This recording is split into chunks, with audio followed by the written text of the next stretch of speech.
সোমবার গন্ডাছড়া মহকুমার যুব কংগ্রেস ও ৪৪ রায়মাভেলী কংগ্রেস শাখার উদ্যোগে গন্ডাছড়া মহকুমার পূর্ত দপ্তরের এসডিও রথিন দেববর্মার হাতে ৫ দফা দাবি সনদ তুলে দেওয়া হয়। দাবিগুলোর মধ্যে উল্লেখযোগ্য ছিল গন্ডাছড়া টু অমরপুর রাস্তা ডাবল লাইন চালু করতে হবে, আমবাসা টু গন্ডাছড়া ভায়া রৈস্যাবাড়ি পর্যন্ত ডাবল লেন চালু করতে হবে, গন্ডাছড়া মহকুমায় নতুন হাসপাতাল নির্মাণ কাজ অতি সত্বর চালু করতে হবে ইত্যাদি।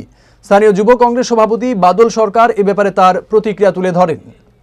আজকে আমরা ৪৪ নং রায়মাভেলী ব্লক কংগ্রেস এবং যুব কংগ্রেসের পক্ষ থেকে ৫ দফা দাবি নিয়ে আমরা গন্ডাছড়া পূর্ত দপ্তরের এসডিওর সঙ্গে আমরা মিলিত হয়েছি।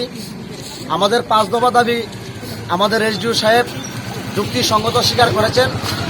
আমরা যে ৫ দফার দাবি করেছি তার মধ্যে উল্লেখযোগ্য হলো গন্ডাছড়া টু অমরপুর রাস্তা ডবল লাইন নির্মাণ করতে হবে এবং গন্ডাছড়া টু আমবাসার রাস্তা ডবল লাইন নির্মাণ করতে হবে এবং পুনঃসংস্কার করতে হবে এবং গন্ডাছড়া টু রৈস্যাবাড়ির রাস্তা ডবল লাইন এবং পুনঃসংস্কার এবং গন্ডাছড়া মহকুমা হসপিটালে যে নতুন বিল্ডিং যে কাজে বিলম্ব করা হচ্ছে তা দ্রুত সংস্কার করতে হবে এবং গন্ডাছড়ার সমস্ত রাস্তাঘাট সমস্ত দলবতী বৈরত নাসা গিরাচন্দ্র কল্যাণ সিং সার্কেল রোড সমস্ত রোড গন্ডাছড়া মহকুমা বাজার সমস্ত রোড পিস সোলিং করতে হইব।